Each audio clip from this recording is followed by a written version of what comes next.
गुप्त वंश की समाप्ति के बाद जो होता है पुष्यभूति द्वारा वर्धन वंश की स्थापना की जाती है।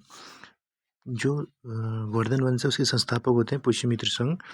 इसके बाद क्या होता है, जो अगले शासक होते हैं वो होते हैं प्रभाकर वर्धन। ठीक है, इनकी होती है, उनकी विवाह होता है इनका यशोमती से, और इनसे क्या होता है तीन तीन पुत्र के तीन संतानों की उत्पत्ति होती है। एक तो होती है राजश्री और राज्यवर्धन और हर्षवर्धन।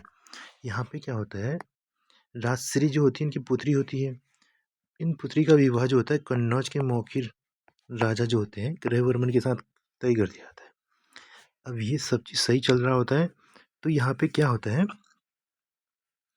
जो मालवा के नरेश होते हैं, मालवा के नरेश जो है देवगुप्त होते हैं उस समय, वो क्या करते हैं, जो जो ये राजवर्धन और हर्षवर्धन की जमाई जीजा हैं,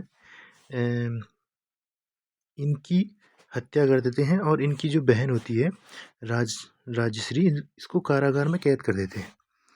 तो इसके बाद क्या होता है, इस चीज़ से ये राजवर्धन जो होते हैं मालवा पे अटैक कर देते हैं और देवगुप्त की क्या होते हैं, हत्या कर देते हैं। यहाँ पे देवगुप्त की हत्या करते हैं, जैसे राजवर्धन देवगुप्त की हत्या करते हैं तो इसके बाद क्या होता है, जो इनका दोस्त होता है देवगुप्त का, देवगुप्त का जो मित्र होता है गौंड नरेश शशांक, ये छल कपट से मतलब हर्षवर्धन की हत्या कर देता है। वहीं राज्यवर्धन की हत्या कर देता है। अब यहाँ पे क्या होता है, वैसे ही फिर जो ये राजश्री होती हैं, ये यहाँ पर इनके कारागार से भाग जाती हैं और ये वन वगैरह में रहते हैं। इनकी स्टोरी ऐसी है। फिर बाद में ऐसे ढूंढते ढूंढते ये कहते हैं हर्षवर्धन जो होते हैं, हर्षवर्धन द्वारा राजकुमारी ये जो उनकी बहन थी राजश्री, उसको ढूंढ लिया जाता है और फिर ये हर्षवर्धन को सिंहासन पे बैठाया जाता है वर्धन वंश में।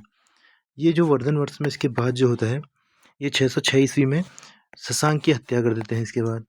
और इसके बाद जो होता है, इसके बाद जो होता है हर्षवर्धन का जो समाप्ति हो जाती है, उसके बाद त्रिपक्षीय संघर्ष शुरू हो जाता है। और जो त्रिपक्षीय संघर्ष किस लिए होता है, ये कन्नौज की गद्दी के लिए होता है, क्योंकि पहले से ही गद्दी होती है ना, क्योंकि ये जो इनकी राजधानी होती है मालवा नरेश ये ग्रहवर्मन की, ये कन्नौज होती है।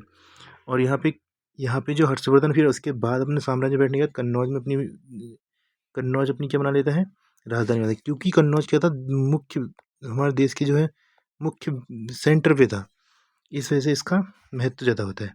तो त्रिपक्षीय संघर्ष में कौन कौन प्रतिभाग लेता है, गुर्जर प्रतिहार वंश लेते हैं, गुजरात साइड से होते हैं, महाराष्ट्र साइड से ये राष्ट्रकूट होते हैं और बंगाल साइड से पाल वंश होता है। अब कन्नौज की गद्दी यहाँ पे है और ये इस तरह से रहता है।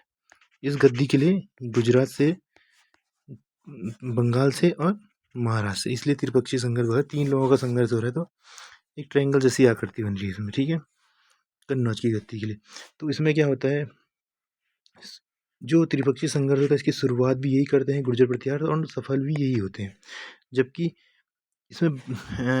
राष्ट्रकूट होते हैं ये और इसमें क्या होता है, राजा मिहिर भोज जो है पहले शासक होते हैं जिन्होंने जो त्रिपक्षीय संघर्ष में प्रतिभाग करते हैं, पहला स्टार्टिंग करते हैं।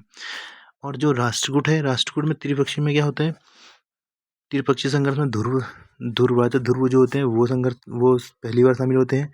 और पाल वंश में धर्मपाल जो होते हैं वो शुरुआत करते हैं इसकी। इसके बारे में अगली वीडियो में हम बताएंगे कि किसके साथ इसमें एक बार ये जीतते हैं, एक बार ये जीतते हैं, तो इसकी वीडियो में अगली वीडियो में हम शेयर करेंगे।